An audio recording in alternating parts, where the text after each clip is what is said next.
People, what's going on? CLJ, Christopher Lamar Johnson, the CLJ Show for You. Once again, I'm here with my good friend, Stagga Lee, Larry Henzel, and he's going to tell you some more good stuff and keep you informed about what's really going on. All right, part two. Part two. Part two. Well, we were talking about radio and the state of radio, our last conversation. Oh, yeah. And in hopes that perhaps it can generate some thought to your viewers, and perhaps people who have some leeway in radio or some say-so in radio to perhaps make a change or shift in the state of particularly black radio. When I say black radio, you know, I'm just speaking of the programming, because a lot of these so-called black radio stations are not black-owned anymore. Are they? I'm just saying. So, yeah, I would, if I had my choice again, to control what black radio programs and how they go about programming and their identity and everything, I would go in and just, you know, give the current employees an option to stay or go, but lay it down that, hey, we're going to be a tolerant radio station. We're going to be in service to our communities, wherever you are across the board, and that will be reflected in our programming. Yes, and we're not going to play music that has lyrics that degenerate women, bash women, or men for that matter. Yeah. We're not doing any of that. And I'm not a prude person. You know what I'm saying?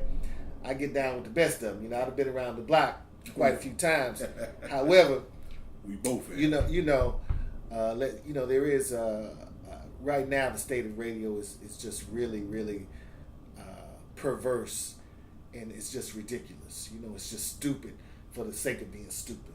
Okay. But anyway, moving right along, WRFG 89.3 FM, progressive radio, your station, as a matter of fact, for progressive information and hand-picked quality music, in service to the that's global and local community. And that's how we roll. In existence for 45 years, older than these other stations, the big station and the KISS and Magic and all that stuff in this time. Grandfather. Absolutely. That's right. Yeah, so we plan on being around another 45 more years times 3, you know, in service to the community. WRFG.org for all things. But tell them more about you. What you got going on? Yeah. What you got going on? Well, I got some irons on the fire. My latest endeavor is called the Georgia Music Archive Project. Right. It's a nonprofit that we're about to jump off first part of 2019. Okay. We're still in the formulation stages. Again, it's Georgia Music Archive Project. Absolutely, yeah, you will be a part of it. As a matter of fact, links to your program and your endeavors will be on our website. As a matter of fact, but it's Georgia Music Archive Project, GMAP for short. And I'm trying to memorize this mission statement, but sometimes I have to have some help. Hey man, we all need help sometimes. Yeah, right, right. Most of the time. But basically, what we intend to do is celebrate and acknowledge and edutain, if you get that, the general public regarding the rich history and legacy of Georgia's music industry greats, while serving as a distributor of information relative to the current Georgia music landscape. We'll be doing that by way of multimedia projects, meaning arts and educational events, video archive and documentary, historical excursions or field trips. Good stuff there. Yeah, and ultimately an online presence. So we have a website to serve and promote the ideas pertaining to what I just said, the intention. And this is not age specific. So we'll be focusing on the youth so that the legacy can be preserved and passed on long after we're gone. Gotta keep it using. And we're gonna celebrate the ones who've gone before us, who've laid the foundation. Must pay homage. It's absolutely, because without them, there would be no us. We are as or they are as we are. That's right. Or they were as we are, and so on. That's right. With that said, we'll be covering everybody from Thomas Dorsey, considered the father of gospel music, who was born in right down in Villa Rica, Georgia, right down 20 east. No, that's 20 west, going to your state. Villa Rica. So Thomas Dorsey, all the way up to people like Usher, you know. Although he was born in Nashville, you know, he pretty much grew up in the Atlanta area. And for anybody to be acknowledged, they don't have to necessarily be born and raised in Georgia. Anybody who made a contribution, right? You know, like my employee William Bell, who's originally from Memphis, Tennessee, and was first male artist signed to Stax Records. He's been in Atlanta and has operated his record company out of Atlanta since the late '60s. You know, and he's been on all kind of boards and part of the Georgia Music Hall of Fame board and all of that for years. So again, we'll be acknowledging folks who have made contributions to the Georgia music. Let's touch on that about William Bell a little bit more. That's the history right there itself. Man. Yeah, William Bell. I've been working for William Bell for 10 years. Matter of fact, in January it'll be 11 years in a marketing and promotions capacity. Okay. And it's been a great experience and education. When I say marketing and promotions, what I do basically is make sure that radio stations, so I'm kind of sitting on the fence after all that I said about the radio stations, but it is what it is, and I love it. I love the view. Make sure that the radio stations have our music and are playing our music, right? And you know, basically developing relationships and globally, you know, locally, nationally, locally, regionally, nationally, and internationally, developing relationships with radio program directors, making sure that, you know, they have our music and are playing our music. And when I say our music, not only William Bell's music, but we have other artists on the label. Jeff Floyd, you know, Lola Gully. What's that label you now?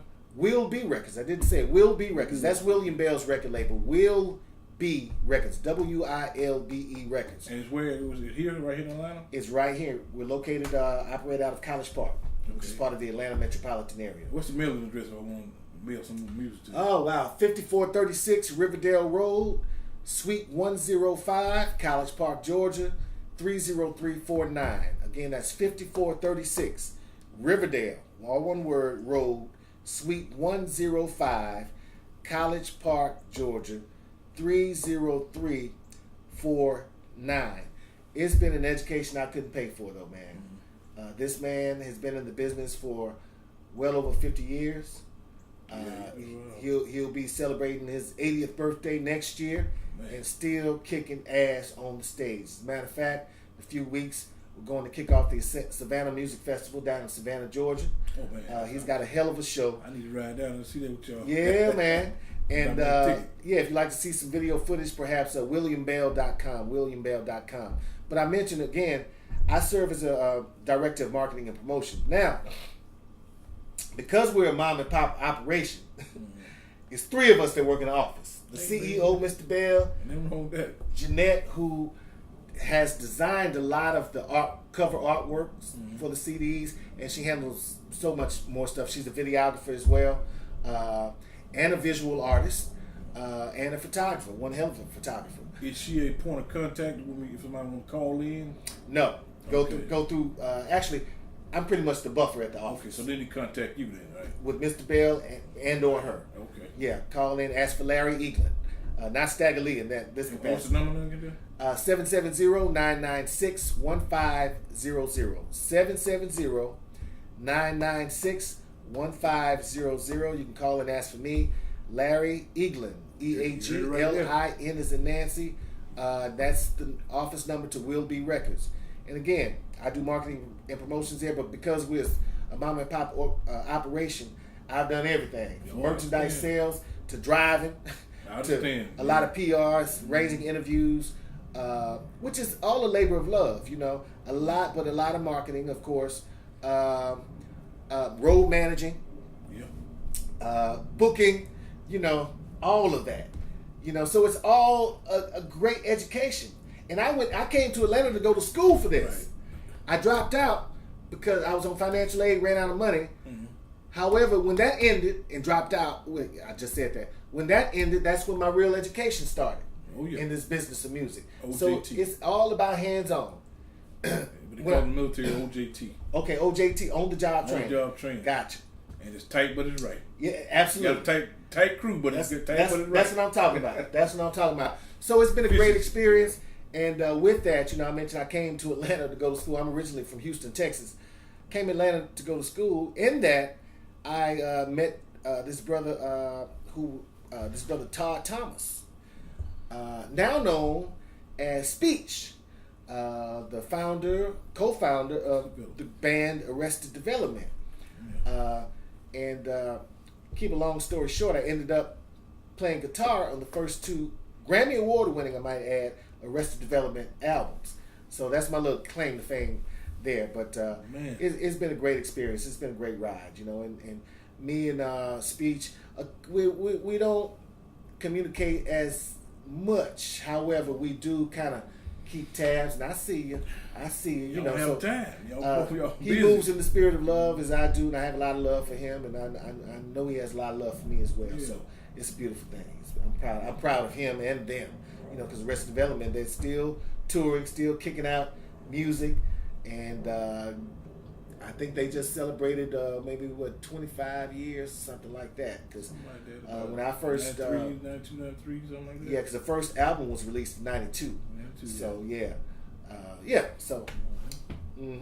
So it's all about I've learned it's all about relationships too, and through working with Will Be Records, I've developed a lot of relationships with a lot of radio stations, promoters, venue owners, and these are not superficial relationships. These are people I've come to really know and who I can call friends now throughout the years, because we spent some time together, and it ain't all about the business when we talk. Some of them I've known who have passed on, who've had personal issues, that I'm privy to, and we walk through it together, as they do with me, if they are privy to my certain issues I might have, For the younger people that may be watching, that's William Bell of I Forgot to Be Your Lover fame. Yeah. Sampled by Jaheim.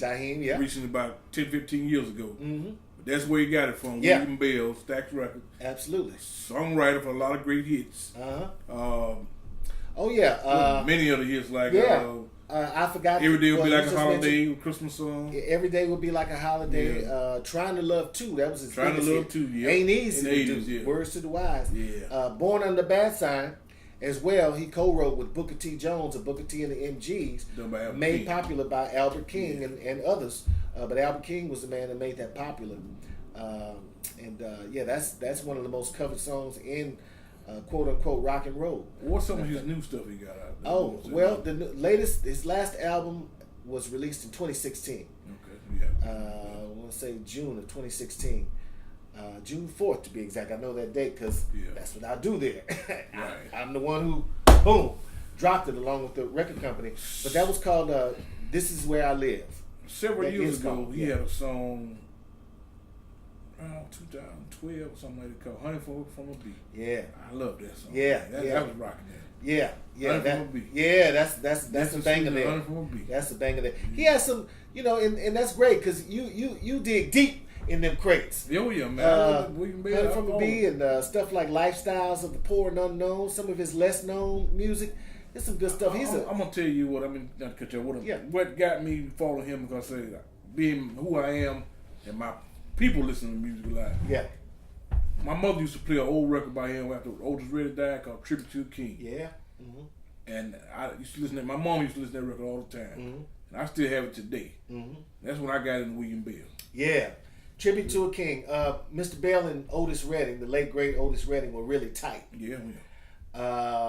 And I know the story behind the song, but you'll have to wait on Mr. Bell's book to get all the details. But I will tell you this: it wasn't intended on that. When he wrote that, it wasn't his intention to actually release it to be a hit. Right. I tell you that. You need to talk to him, let him get him on the show. We let him himself. Yeah. Perhaps you can come down to the studio. Yeah. Yeah, we need to get a show with him one day and catch him in his environment. Yeah, his natural habitat, so to speak. That'll be but yeah, it's been a great experience, and but he wanted his first Grammy after Grammy Award winning. That's right. His first Grammy a few years ago for his most recent album, "This Is Where I Live." It's like he's come full circle. Of course, he has his own record label, but "This Is Where I Live" was released on the relaunched Stax record label, and I mentioned in part one. Well, no, this maybe in part one, but maybe in this one. But he was the first male act signed to Stax Records. And so he's come full circle. He left Stax, right before they shut down. They had the issues in the 70s. And he came back full circle, man, and signed to Stax, and boom, got the Grammy, So kudos to Mr. Bell. He's more than deserving of that. He got a chance to perform Born Under Bad Sign at the Grammys, as a matter of fact, with Gary Clark Jr., a young guitar player. And you spoke about "I Forgot to Be Your Lover," and you were saying the young folks. You were saying Jaheim. Yeah, they can relate to William Bell. Snoop Dogg and Mr. Bell collaborated. Sure did, didn't he? Yeah. And did a remake of it. Okay. As well. So check that out. I think I have a copy of that. Yeah, it's kind of cool. Yeah, absolutely. Matter of fact, Pac used it when he was live. A lot of people. And so a lot of people used "I Forgot to Be Your Lover." You can find it, but he's got that and just so many hits, man. He's a prolific songwriter. And a good guy. Yeah. I mean, really good guy. He did like with Judy Clay too. Then now with Baby I Got Your Number, something like that. Private Number. Private number. Absolutely. Yep. And hey, rest her soul. As a matter of fact, we're headed down to when we leave Savannah. I told you we're about to head down to Savannah in a few weeks. When we leave Savannah, we're going up to the Carolinas. Okay. Because Judy Clay is going to be honored.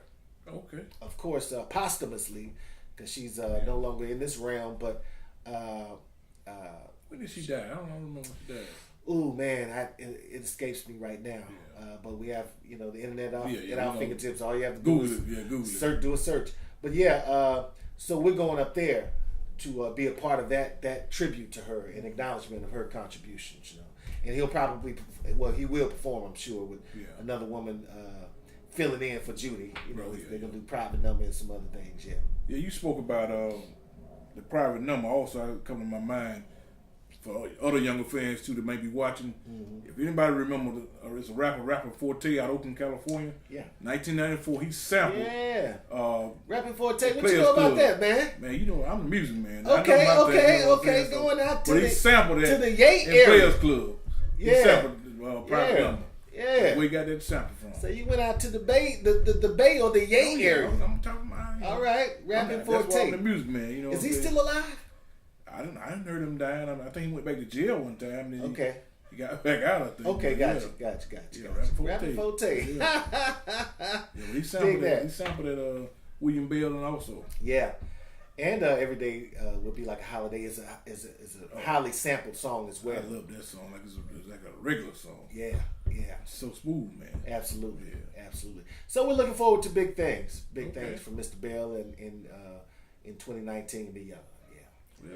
And again, the Georgia Music Archive Project, aka GMAP, will kick off first part of 2019. Okay. So we're looking forward to having you aboard, and we scratching each other's backs. I feel like a real sense of community building now. Yeah. With yourself and some other people that have. Once I sent out information about GMAP, Georgia Music Archive Project, coming soon, I got a lot of positive feedback. A lot of people wanting to be involved who are involved with other organizations as well. So I really feel a sense of community coming on, and that's a beautiful thing. It's been a long time coming, so perhaps we can all gang up and get these black radio stations right. That's what they used to do. And a lot of these people come from radio, have radio history, particularly black radio. So I would love to, and they're my elders, okay? So I would love to get their take on the state of, I kind of know their take on the state of black radio. They don't mess with it. But I would like for the record to get their take on it. Maybe we can all come together, man, and because the deal is nobody's checking these black radio stations. No. And our youth are in crisis, man. Yeah. Our youth are in crisis because now life is imitating art. Art is not imitating life. No. You know, so a lot of these folks that who don't realize how good they have it. You know, our youth who feel what's the word I'm looking for? Entitled. The sense of entitlement. Exactly. You know, to every to things that, you know, are minute. Not you know, earned. Yeah. You know what I'm saying? You got to have, you know, a certain collection of video games. You got to have these shoes. You got to have this, that, and the other. Yeah. You know, and at the same time, you wilding out. Exactly. You know, because you imitating what you hearing on black radio. You know, and both of your parents working. Notice I said both. You ain't even coming from a single parent home. Yeah. You know what I'm saying? Both your parents working hard for the dollar.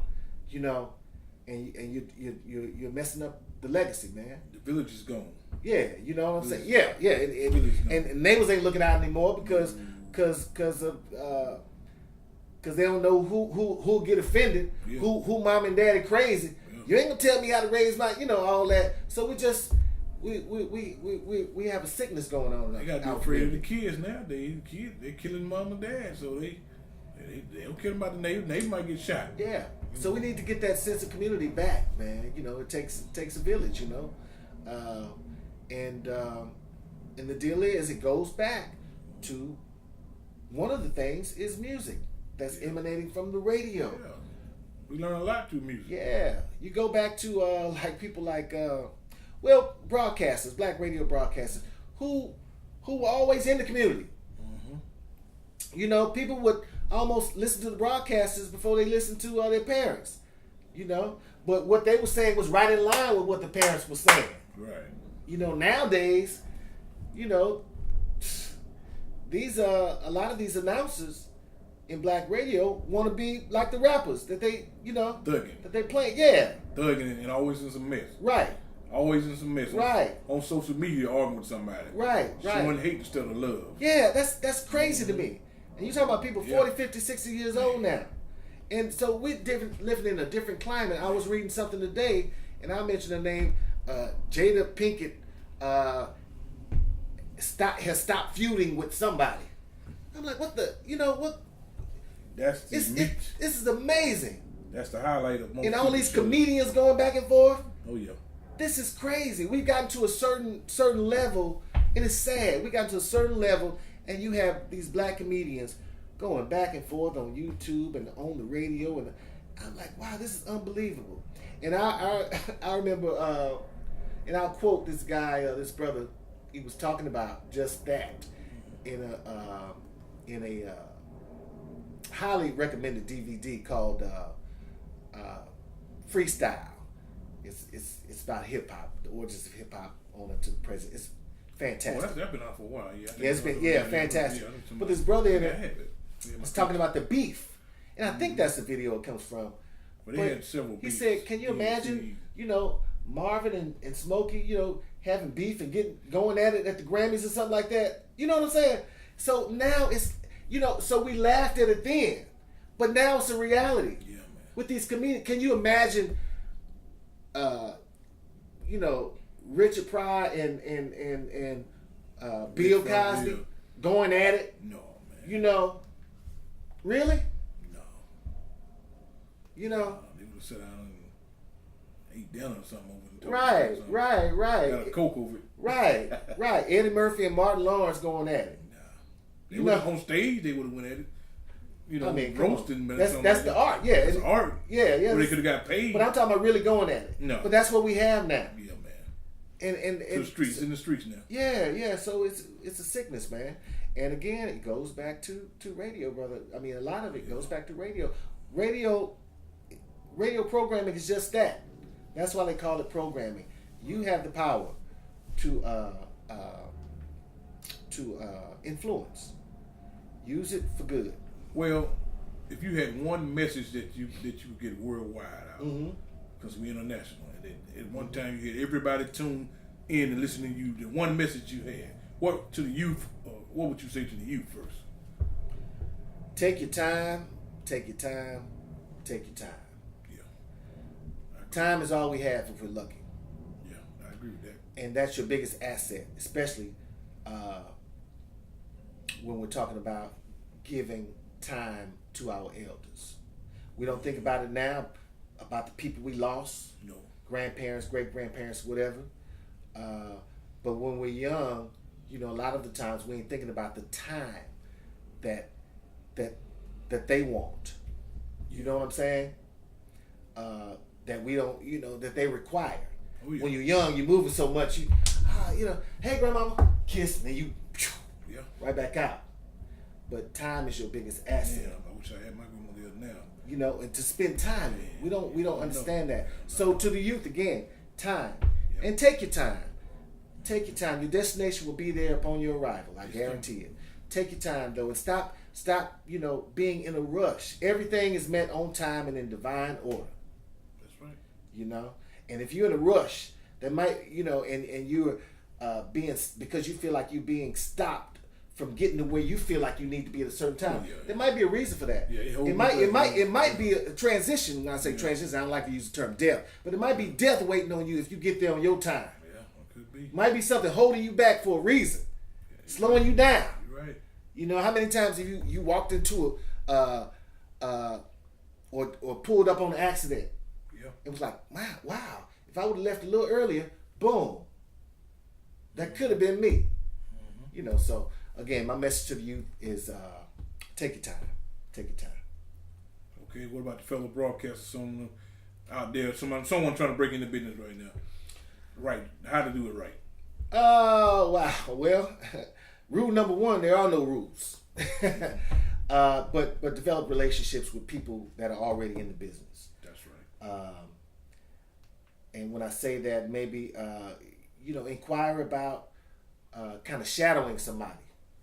A lot of announcers, a lot of people in broadcasting would love to bring people in to watch, you know, get some observation hours, or even which can in turn be hands-on hours, which in turn can get you an entry-level position at a particular station, which in turn, so it's all about relationships and just putting yourself out there. Yeah. Well, we talk about everything pretty much. Touch real quickly, let's say 10 seconds on your passion for the whole everything that you do. Okay. Your passion for it. About 10 seconds, just tell me, sum it up, and what your passion is, you know, to the people. Okay, my passion is basically bringing people together through music. It's always been my passion since I can remember, since I was a kid. I was the kid that put my speaker in the window and literally broadcast to the neighborhood. That was me. And I would bring people together. You heard it right there. Yep. The one and only Stagga Lee, Larry Henzel. Thank you, brother. CLJ, bluesnoschoolforyou.net. Yep. Our sponsors. We'll catch you next time. Thank you, man.